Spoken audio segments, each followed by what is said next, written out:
और 10 वर्ष की बेटी जो है वो रोहिणी। रोहिणी रोगनाशाय पूजये द्विदिवन्नरा पूजये वेधे वन्नरा। जो नर नारी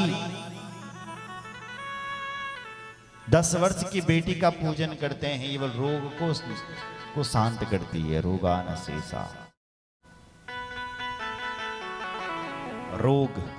रोग को मिटाती है मां। बोलो जय श्री राम।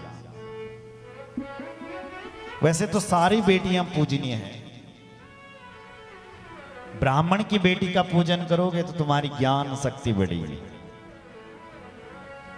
क्षत्रिय की बेटी का पूजन करोगे तो तुम्हारी बल शक्ति बढ़ेगी। तीसरे वर्ण वैश्य की बेटी का पूजन करोगे तो तुम्हारी वित्त शक्ति बढ़ेगी। और जो चौथा वर्ण है वो बेटी भी पूजनी। बोलो जय श्री राम। अगर बोला आप सकाम अनुष्ठान करवा रहे हैं, बोला किसी कामना से आप बेटियों का पूजन कर रहे हैं कि मैं विजयी हो जाऊं, मैं राजा बन जाऊं, तो आप अंग भंग बेटियों का पूजन ना करें, ये वर्जित है। हीनांगी वर्जयेत कन्याम कुष्ठयुक्तां व्रजांकितां। जो अंग से हीन है, वैसे तो सब बेटी पूजनीय है, यदि कोई अंग से हीन हो जाए तो सकाम अनुष्ठान वाले व्यक्ति उनका पूजन ना करें। बोलो जय श्री राम। बोलो भक्त वत्सल भगवान जय जय। महाराज कब पूजन करना चाहिए बेटियों का? बोले अष्टमी के दिन होना चाहिए। क्यों? क्योंकि अष्टमी के दिन ही मां भगवती भद्रकाली प्रकट हुई है, इसलिए देवी का पूजन अष्टमी को होता है। पुराष्टम्या भद्रकाली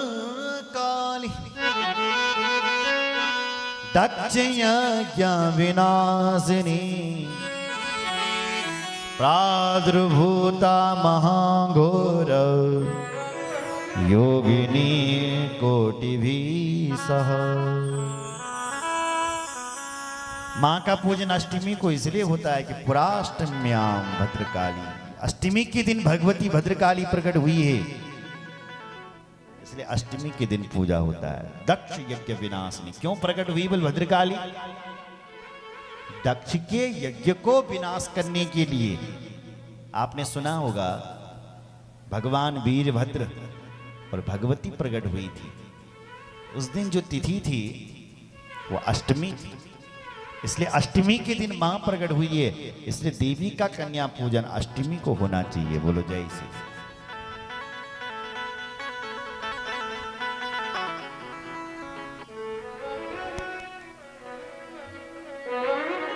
बोलो भक्त वत्सल भगवान की जय। हर हर महादेव। सुन रहे हो? बोलो जय सिया राम। लिखा है को उपवासे यशक्तानां नवरात्रे व्रतं पुनः उपोषण त्रयं प्रोक्तम यथोक्ता फलदं नृपा। जो व्यक्ति केवल 9 दिन को व्रत न कर सको तो माता को, वो व्यक्ति केवल 3 दिन का व्रत करे। आप लोग करते भला है ना? कौन कौन से करते हो बोलो? कौन कौन से करते हैं माता जी 3 व्रत?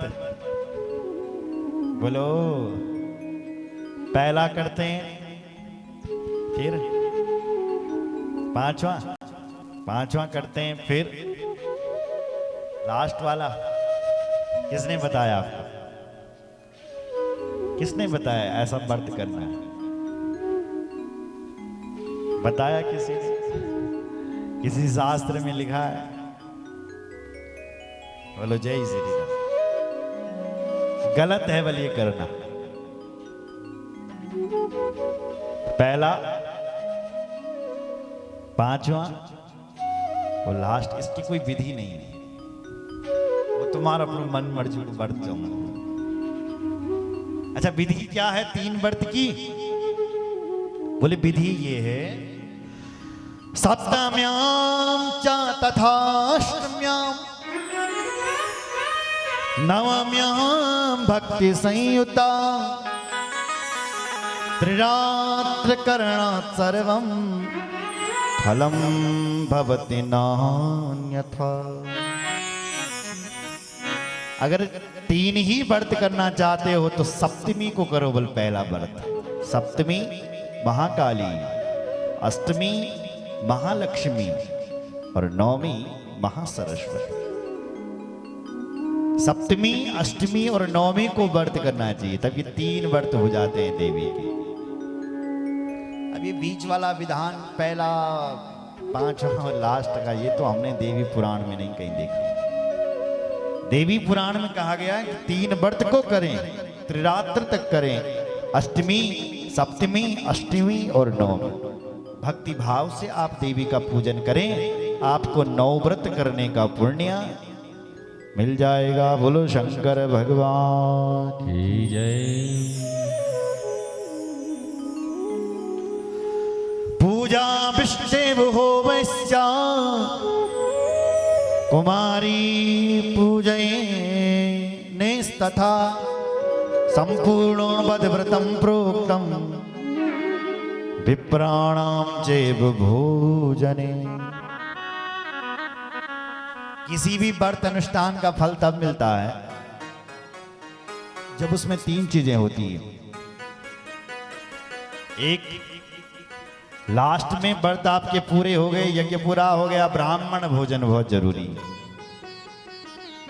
ब्राह्मण बिना भोजन किए आपके घर से न जाए। ब्राह्मण भोजन से अनुष्ठान की पूर्ति है। दूसरा, कन्या पूजन। कन्या पूजन के बाद ही आप भोजन करें। कन्याओं के पूजन के बाद ही अनुष्ठान की पूर्ति है। और तीसरी बात कह रहे हैं कि सौभाग्यवती स्त्रियों का पूजन, सौभाग्यवती देवियों का पूजन करें, तब अनुष्ठान में आपको पूर्ण लाभ होगा। बोलो जय श्री राम। क्योंकि इन नवरात्रों के जैसा कोई और व्रत है ही नहीं। व्रतानि यानि जानानि दानानि विविधानि च नवरात्र व्रतस्यास्य नैव तुल्यानि भूतले। नैव तुल्यानि भूतले। भूतल पर नवरात्रों से बढ़कर के इस धरती पर कोई व्रत ही नहीं है।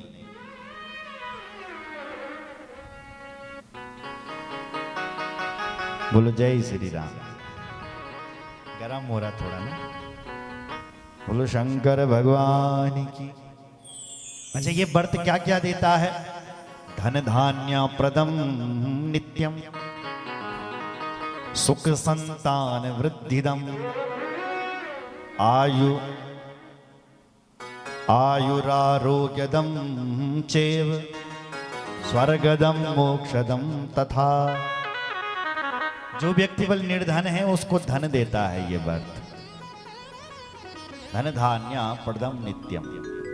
जिसकी संतान नहीं है उसको ये व्रत, नवरात्रों का व्रत संतान देता है। सुख संतान वृद्धिदम। और बोले जय की आयु, जैन कम आयु मिली उसको ये व्रत पूर्ण आयु देता है। और बोले जो व्यक्ति बीमार रहा तो उसकी बीमारी को दूर करता है, उसको निरोग करता है। सुन रहे हो? और मरने के बाद स्वर्गदम मोक्षदम तथा, मरने के बाद स्वर्ग और स्वर्ग के बाद वैकुंठ प्राप्ति, जन्म मरण का चक्कर से छुटकारा।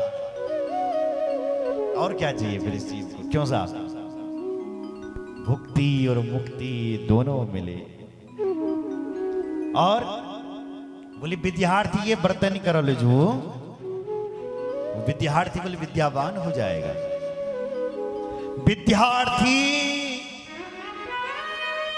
सर्व विद्यां वे प्राप्नोति व्रत साधन। अगर कोई विद्यार्थी इस व्रत को करेगा तो वो समस्त विद्याओं में पारंगत हो जाएगा। देखो भाई, ये तो नहीं हो सकता कि तुम व्रत कर लो सब तुम बिना पढ़े आए जाओ। ये तो पढ़ना तो पड़ेगा ना साहब। बोलो जय श्री राम। पढ़ना खुद पड़ेगा, आलस्य नहीं। आलस्य से मनुष्य का विनाश होता है, सुन रहे? और पुरुषार्थ से, मेहनत से, मेहनती व्यक्ति हमेशा सफल होते हैं। इसलिए भगवत कृपा भी जरूरी है। भक्तजन परिश्रम और भगवत कृपा दोनों होनी चाहिए। बोलो रामचंद्र भगवान की जय। भक्त का प्रयास और भगवान की कृपा। क्यों साहब? अगर भक्त परिश्रम ही नहीं करेगा, अरे मेरी भगवती अफीकत मैन पास, सब वही बेटा तो पास। भगवती तब सहयोग करेगी जब तुम खुद मेहनत करोगे। बोलो जय श्री राम। बोलो रामचंद्र भगवान की जय। तो विद्यार्थी इस व्रत को करेगा तो समस्त विद्याओं को पा सकता है। पूर्व जन्मन येर्नूनम न कृतं व्रतमुत्तमं देवादिनो दरिद्रश्चा भवन्ति पुत्र वर्जिता। सुन लो, जैन बलियो व्रत पूर्व जन्म में नहीं किया। पूर्व जन्म में, वो इस जन्म में बहुत दरिद्र है। ये मैं नहीं